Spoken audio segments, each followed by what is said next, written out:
அருள் தாரும் இயேசுவே நிகழ்ச்சியின் மூலமாக உங்களை மீண்டும் சந்திப்பதிலே மகிழ்ச்சி அடைகின்றேன். துன்புறுவோரின் தாய் அன்னை மரியா என்னும் தலைப்பிலே இன்றைய நாளிலே நாம் சிந்திக்க இருக்கின்றோம். லூக்கா நற்செய்தி அதிகாரம் 1 இறை வார்த்தைகள் 39 முதல். அதன் பின்பு மரியா புறப்பட்டு யூதேயா மலை நாட்டிலுள்ள ஒரு ஊருக்கு விரைந்து சென்றார். அவர் சக்கரியாவின் வீட்டை அடைந்து எலிசபெத்தை வாழ்த்தினார். மரியாவின் வாழ்த்தை எலிசபெத்து கேட்டபொழுது அவர் வயிற்றிலிருந்த குழந்தை மகிழ்ச்சியால் துள்ளிற்று. எலிசபெத்து தூய ஆவியால் முற்றிலும் ஆட்கொள்ளப்பட்டார். பெண்களுக்குள் நீர் ஆசி பெற்றவர், உம் வயிற்றில் வளரும் குழந்தையும் ஆசி பெற்றதே. என் ஆண்டவரின் தாய் என்னிடம் வர நான் யார்? உம் வாழ்த்துரை என் காதில் விழுந்ததும் என் வயிற்றினுள்ளே குழந்தை பேருவகையால் துள்ளிற்று. ஆண்டவர் உமக்கு சொன்னவை நிறைவேறும் என்று நம்பிய நீர் பேறு பெற்றவர் என்றார். அன்புக்குரியவர்களே, அன்னை மரியாள் மீது கத்தோலிக்க கிறிஸ்தவர்கள் மட்டுமல்ல, உலகில் இருக்கக்கூடிய பலர் அன்பு செலுத்துகிறார்கள். ஏனென்றால் கண்ணீரோடு வேதனையோடு அன்னை மரியாவின் முன் போய் நிற்கும் பொழுது அந்த தாய் கண்ணீரை துடைப்பவராக வெகு எளிதாக நம்முடைய தேவைகளை உணர்வுகளை புரிந்து கொள்ளக்கூடியவராக இருக்கின்றார். இதுவே பலர் அன்னை மரியாவை அன்பு செய்வதற்கும் அவரை பின்பற்றுவதற்கும் அடிப்படை காரணமாக இருக்கிறது. கடந்த மே மாதத்திலே பல இடங்களிலே மாதா வணக்க மாத சிறப்பு திருப்பலிகளுக்காக சென்ற பொழுது சில இடங்களிலே கத்தோலிக்கர்களுக்கு இணையான எண்ணிக்கையிலே கத்தோலிக்கர் அல்லாதவர்கள் அந்த திருப்பலியிலே பங்கு பெற்றார்கள். வீதிகளிலே இல்லங்களிலே நடைபெற்ற அந்த திருப்பலியிலே கத்தோலிக்கர் அல்லாதவர்கள் கூட ஆர்வமாக கலந்து கொண்டது சாதாரண மக்கள் எவ்வளவு அன்னையை நேசிக்கிறார்கள் என்பதை உணர வைத்தது. அன்னை மரியாவால் எப்படி எளிதாக எல்லோருடைய துன்பங்களையும் வேதனைகளையும் புரிந்து கொள்ள முடிகிறது? ஏனென்றால் நாம் இன்று வெவ்வேறு நிலைகளிலே, அதாவது பெரியவர், சிறியவர், குழந்தைகள், மாணவர்கள் என்று வெவ்வேறு நிலைகளிலே வெவ்வேறு சூழல்களிலே அனுபவித்து கொண்டிருக்கக்கூடிய ஒவ்வொரு துன்பங்களையும் வேதனைகளையும் போராட்டங்களையும் அன்னை மரியாள் நமக்கு முன்பே தன்னுடைய வாழ்க்கையிலே அவர் அனுபவித்திருக்கிறார். எனவே தான் நாம் உருக்கமாக நம்முடைய தேவைகளுக்காக அந்த தாயின் முன் போய் நிற்கும் பொழுது அவரால் நம்முடைய போராட்டங்களை எளிதாக புரிந்து கொள்ள முடிகின்றது. அன்னை மரியாவுடைய பிறப்பு சூழலை, அவருடைய பெற்றோருடைய வாழ்க்கை பின்னணியை சற்று ஆராய்ந்தோம் என்றால் மிகவும் எளிமையான ஒரு பின்னணியிலே அவர் பிறந்தவர். ஒவ்வொரு நாளும் உணவை பெற்றுக்கொள்வதற்கே போராடக்கூடிய சூழலிலே வாழ்ந்த மனிதர்கள் நிறைந்த ஊரிலே, பகுதியிலே அன்னை மரியாவும் வாழ்ந்திருக்கிறார். குழந்தை பருவம் நிச்சயமாக அன்னை மரியாவிற்கு கொடுமையான ஒன்றாகத்தான் இருந்திருக்கும். அவருடைய இளமை பருவ போராட்டங்களை சற்று ஆராய்ந்து பார்த்தோம் என்றால் அன்னை மரியாவுக்கு ஒருபுறம் திருமணம் நிச்சயமாயிருக்கிறது, மறுபுறம் கடவுள் வானதூதர் மூலமாக மரியே, நீர் ஒரு குழந்தையை பெற்றெடுக்கப் போகின்றீர், அந்த குழந்தை உலகின் மீட்பராக இருக்கப் போகிறார் என்று செய்தி கொடுக்கப்படுகிறது. திருமணம் ஒப்பந்தம் செய்த அந்த நபர் இந்த செய்தியை கேள்விப்பட்டு மரியாவை விலக்கிவிட திட்டமிடுகிறார். இதெல்லாம் ஒருபுறம் இருக்க, மறுபுறம் அந்த சமுதாயத்திலே திருமணத்திற்கு முன் ஒருவர் கருவுற்றால் அவரை பொது வெளியிலே கல்லால் எறிந்து கொல்ல வேண்டும் என்று ஒரு சட்டம் இருந்தது. ஒருபுறம் சட்டம் தரும் தண்டனை, மறுபுறம் கடவுளுடைய விருப்பத்தை நிறைவேற்ற வேண்டிய ஒரு கட்டாயம் அல்லது நிறைவேற்ற வேண்டிய ஒரு நிலை. தன்னை மன ஒப்பந்தம் செய்தவரே விலக்கி விடுவதற்கு திட்டமிட்டு கொண்டிருக்கிறார். இப்படி 4 புறங்களிலிருந்தும் அவருக்கு அழுத்தம் வந்து கொண்டே இருந்தது. ஒரு இளம் பெண்ணாக நிச்சயமாக இந்த துன்பம் என்பது, இந்த போராட்டம் என்பது சற்று கனமான ஒன்றாகத்தான் இருந்திருக்கும். ஆனால் அன்னை மரியாள் இந்த போராட்டத்தையும் ஜெபத்தோடும் நம்பிக்கையோடும் தாண்டி வருகிறார், அதிலும் வெற்றி பெறுகிறார்.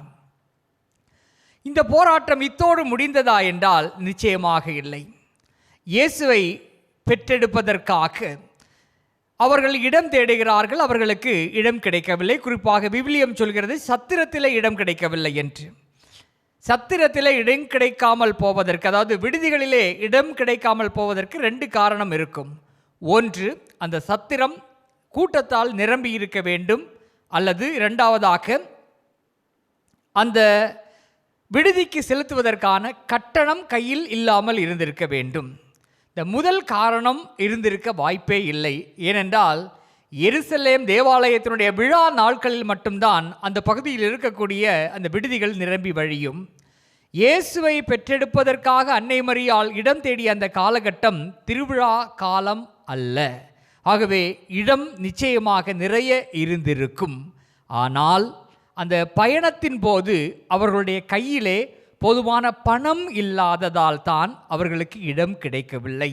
அதாவது இவ்வளவு மோசமான ஒரு சூழலில் கூட செலவழிப்பதற்கு அவர்களுடைய கையிலே பணம் இல்லை என்னும் பொழுது அவர்கள் எப்படிப்பட்ட கொடுமையான வறுமையை அனுபவித்து வாழ்ந்திருந்தார்கள். அன்னை மரியாவும் சூசையப்பரும் எவ்வளவு அந்த வறுமையை அனுபவித்திருந்தார்கள் என்பதை நம்மால் காண முடிகின்றது.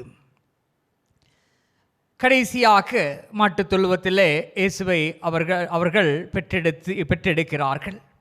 அதன் பின்பும் அரசனுடைய அச்சுறுத்தலின் காரணமாக, அவன் மெசியாவை அழிக்க தேடியதின் காரணமாக ஒரு நாடோடியாக அகதியாக அங்குமிங்கும் அலைந்து திரிகிறார் குழந்தையோடு.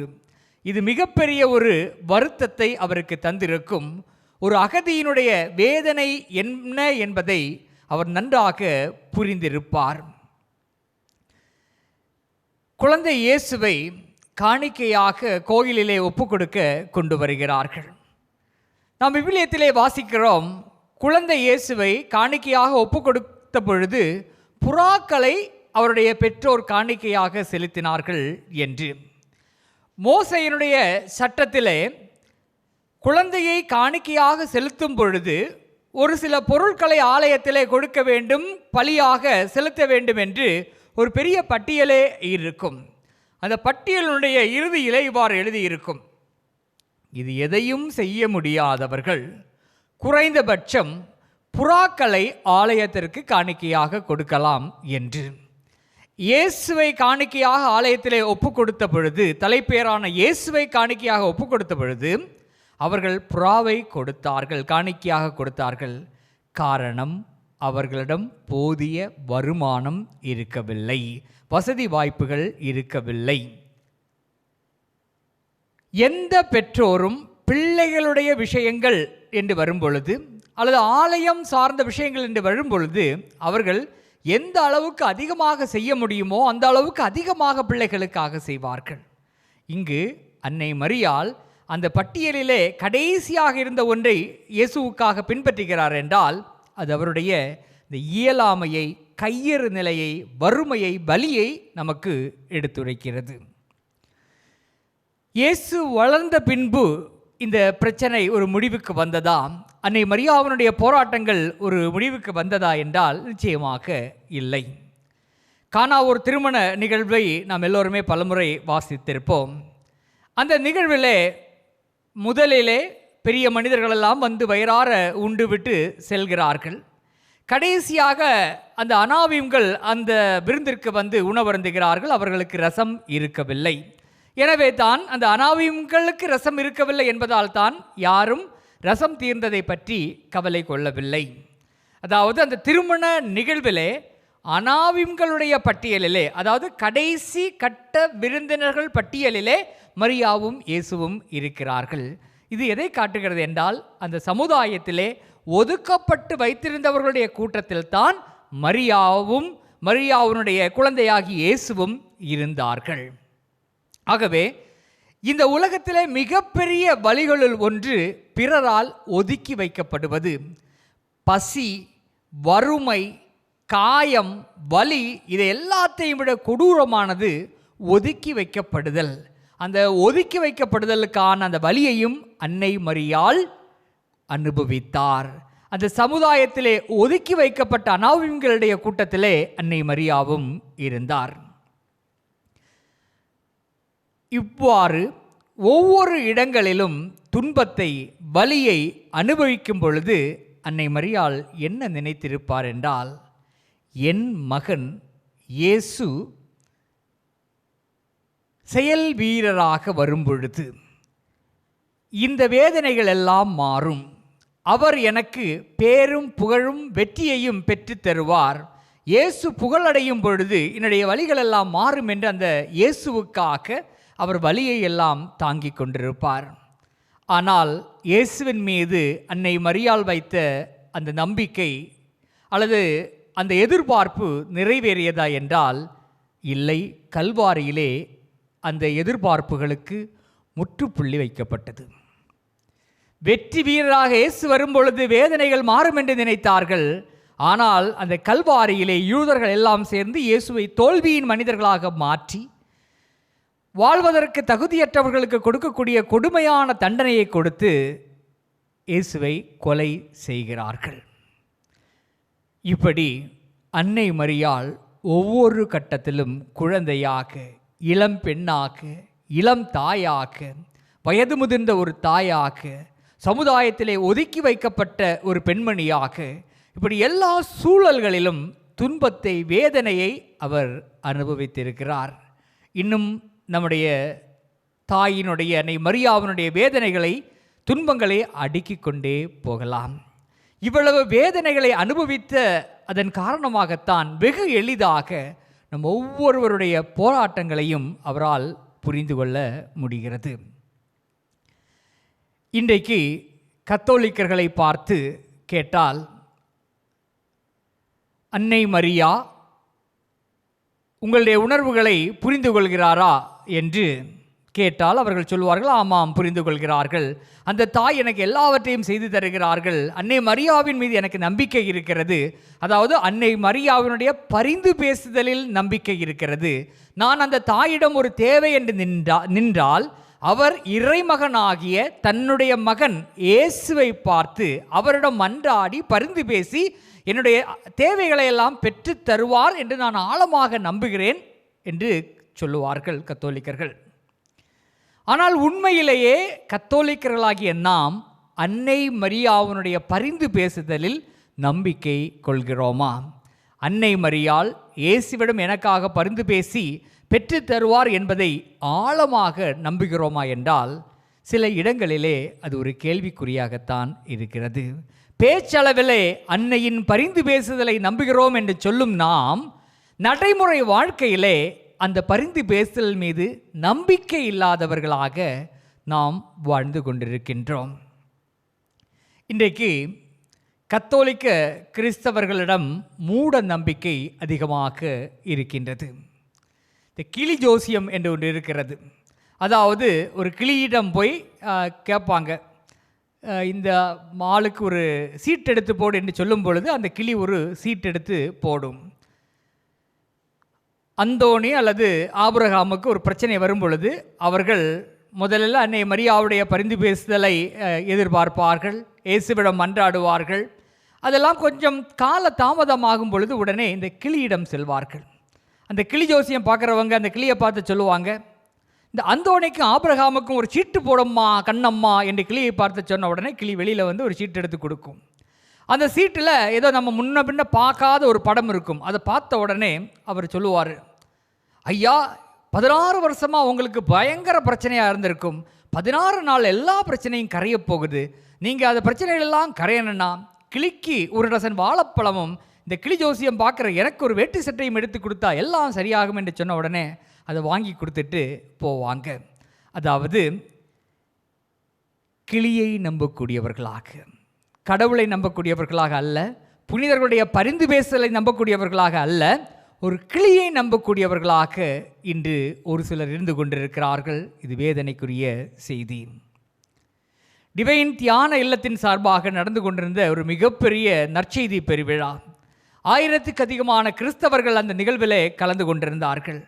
அப்போது ஒரு மறையுரையாற்றிய அருட்பணியாளர் சொன்னார், இந்த கூட்டத்தில் இருக்கக்கூடிய யாராவது மந்திரித்த கயிறு, தகடு இது போன்ற ஏதாவது வைத்திருக்கிறீர்களா என்று கேட்ட பொழுது யாருமே கை தூக்கவில்லை, அமைதியாக இருந்தார்கள். அப்போது அந்த அருட்பணியாளர் சொன்னார், இன்றைக்கு மதிய உணவு வேளையின் போது நான் உங்களுக்கு அதிகமாக 1/2 மணி நேரம் தருகிறேன். நன்றாக யோசியுங்கள், மந்திரித்த பொருட்கள் ஏதாவது என்னிடம் இருக்கிறதா என்று. அப்படி இருந்தால் நீங்கள் அதை நான் இந்த பலிபீடத்தின் முன்னதாக ஒரு சின்ன பக்கெட் ஒன்று வைக்கிறேன், அதில் நீங்கள் போடுங்க என்று சொல்கிறார். மதிய உணவு இடைவேளை முடிந்து வந்து பார்த்த பொழுது அந்த பக்கெட் ஒரு பொங்கல் பானையாக மாறியிருந்தது. அதாவது அந்த பக்கெட் நிரம்பி வழியக்கூடிய அளவிலே சின்ன சின்ன தகடுகள், கயிறுகள் போன்றவை நிரம்பி வழிந்தன. 1000 கத்தோலிக்கர்கள் இருந்த ஒரு கூட்டத்திலே ஒரு பக்கெட் நிரம்ப தகடுகள், மந்திரித்த தகடுகள் அல்லது கயிறுகள், அந்த உடலிலே இருந்த அந்த பொருட்கள் அங்கு சேர்க்கப்பட்டன. கேட்டால் புனிதர்களுடைய பரிந்து பேசுதலை நாம் நம்புகிறோம் என்று சொல்கிறோம். ஆனால் நாம் மனிதர்களை, கடவுளால் படைக்கப்பட்டவர்களை தேடி செல்கிறோம். அடுத்தபடியாக மரம் தாவி குரங்குகளாக பல விசுவாசிகள் இன்று இருக்கிறார்கள். அதாவது கேட்டால் சொல்லுவார்கள், நான் ஆழமாக கடவுளை நம்புகிறேன், புனிதர்களை நம்புகிறேன், அன்னை மரியாவுடைய பரிந்து பேசுதலை நம்புகிறேன், அன்னை என்னை புரிந்து கொள்கிறார் என்பதை ஏற்றுக்கொள்கிறேன் என்றெல்லாம் அடுக்கடுக்காக வசனம் பேசுவார்கள். ஆனால் மரம் தாவி குரங்குகளாக அவருடைய விசுவாசம் இருக்கும். ஒரு குரங்கானது கிட்டத்தட்ட 59 வினாடிகளுக்கு மேல் ஒரு இடத்துல நிலைத்திருக்காது. அது கிளை விட்டு கிளை, மரம் விட்டு மரம், சுவர் விட்டு சுவர் தாவிக்கொண்டே இருக்கும். தாவுவதுதான் குரங்கனுடைய இயல்பு. சில கிறிஸ்தவர்கள் சில நாட்கள் ஒரு ஆலயத்தில் போவார்கள். இல்லை, இந்த ஆலயம் சரியில்லை, இந்த புனிதர் சரியில்லை என்று சொல்லி அடுத்த ஆலயத்திற்கு போவதற்கு தொடங்குவார்கள். அதன் பின்பு இந்த சபையை விட்டு அடுத்த சபைக்கு செல்வார்கள். பின்பு இந்த மதத்திலிருந்து அடுத்த மதத்திற்கு செல்வார்கள். ஒரு சில காலம் கடவுளே இல்லை, மதமே இல்லை என்று இருப்பார்கள். மீண்டும் தாய் மதத்திற்கு வருவார்கள். இப்படி தாவிக்கொண்டே இருப்பார்கள். அன்புக்குரியவர்களே, புனிதர்களுடைய பரிந்து பேசுதல் என்பது மிக சிறப்பான ஒன்று. நம்மோடு, நம் மத்தியிலே நாம் அனுபவித்த துன்பங்களை எல்லாம் அனுபவித்து வாழ்ந்தவர்களிடம் நாம் நமக்கான பரிந்து பேசுதலை கேட்கும் பொழுது அது சிறப்பான ஒன்றாக இருக்கிறது. கடவுளிடம் நமக்கான இரக்கத்தை அதிகமாக அது பெற்றுத்தருகிறது. குறிப்பாக அன்னை மரியாள் ஒரு ஆற்றல் மிக்க பரிந்து பேசுபவராக இருக்கிறார்.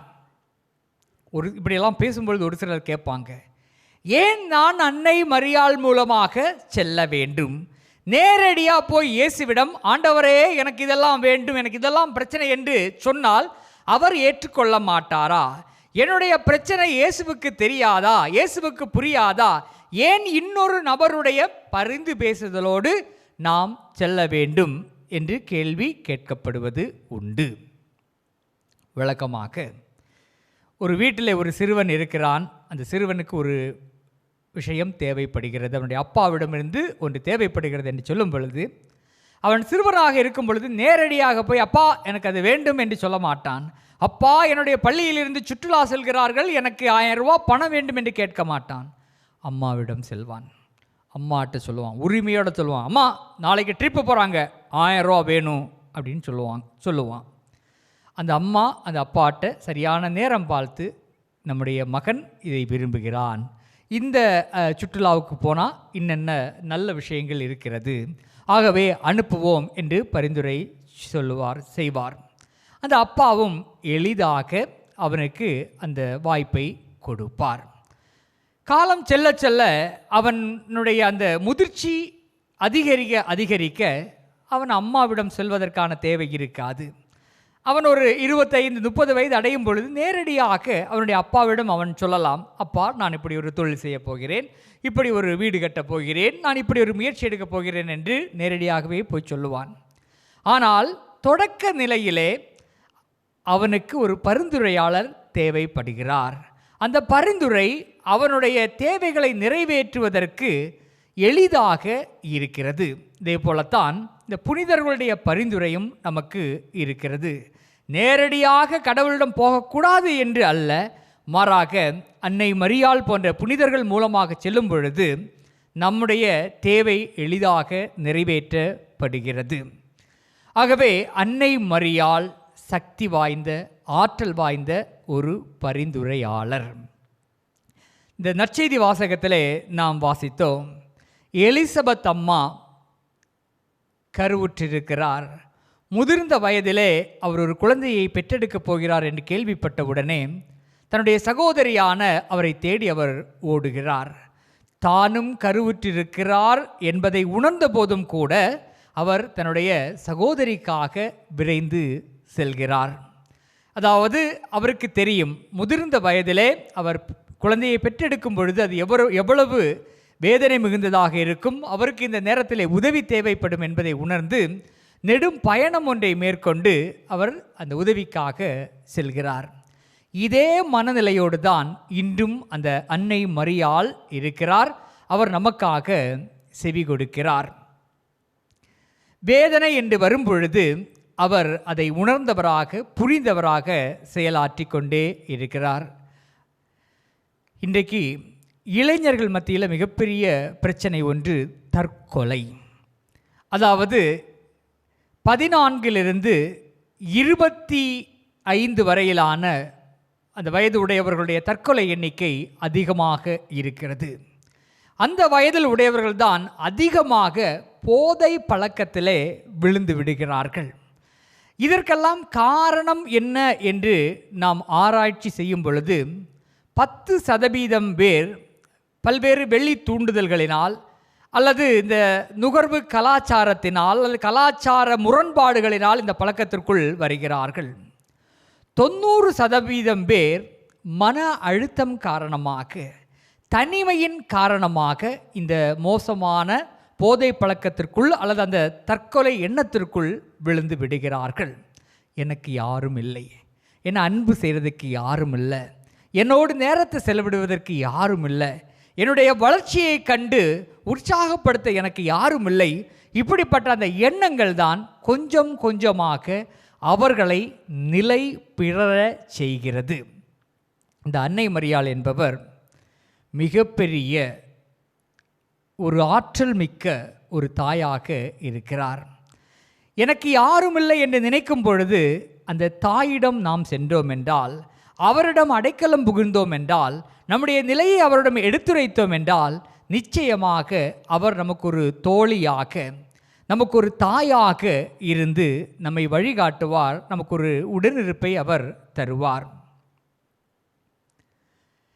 புனிதர்களுடைய வாழ்க்கையை நாம் சற்று எடுத்துக்கொண்டோம் என்றாலும், பல புனிதர்களுடைய வாழ்க்கையிலே போராட்டங்கள், வேதனைகள் ஏற்பட்ட பொழுது அன்னை மரியாள் மிகப்பெரிய உடனிருப்பை அவர்களுக்கு தந்திருக்கிறார்.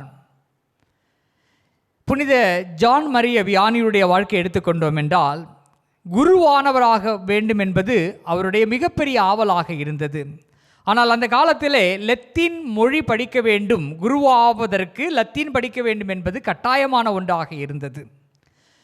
இவருக்கு அந்த லத்தீன் என்பது எட்டாக்கனியாக, அல்லது அவர் முயற்சி செய்தும் அதை முழுமையாக கற்று தெளிய முடியாமல் தவித்து கொண்டிருந்தார்.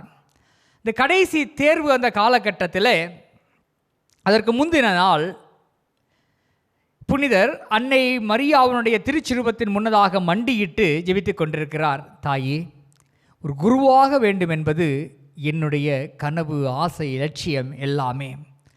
இந்த மொழியானது எனக்கு சற்று பிரச்சனையாகத்தான் இருக்கிறது. இன்றைய தேர்விலே நான் தோல்வி அடைந்தால் என்னுடைய கனவு நனவாகாமல் போய்விடும். நான் குருவாக வேண்டும், இந்த பிரச்சனையிலிருந்து நான் தப்ப வேண்டும். நீர்தான் எனக்கு உதவி செய்ய வேண்டும் என்று இரவு முழுவதும் ஜெபத்திலே செலவழித்தார். மறுநாள் இந்த தேர்விலே அவர் வெற்றியும் பெற்றார். குருவானவராக மாறினார், புனிதராக மாறினார், பங்கு தந்தையர்களுடைய பாதுகாவலராகவும் உயர்ந்திருக்கிறார்.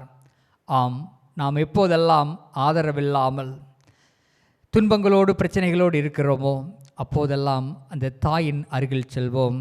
அவருடைய பரிந்து பேசுதல் நமக்கு மிகப்பெரிய ஆறுதலையும் வெற்றியையும் பெற்றுத்தரும். ஆமேன்.